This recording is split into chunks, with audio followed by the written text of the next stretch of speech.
So now we're on to the next batch. Remember, you set them up in batches.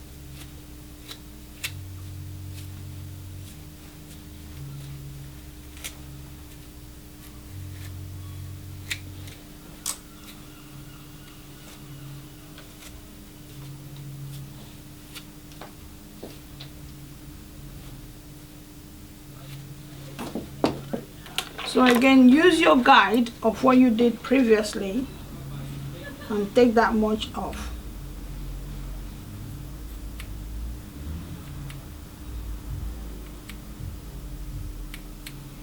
Now we recommend you work with a professional scissors, because there are things that the blunt scissors does to our hair. It doesn't let it grow. So professional scissors, for whatever reasons, does not affect our hair at all.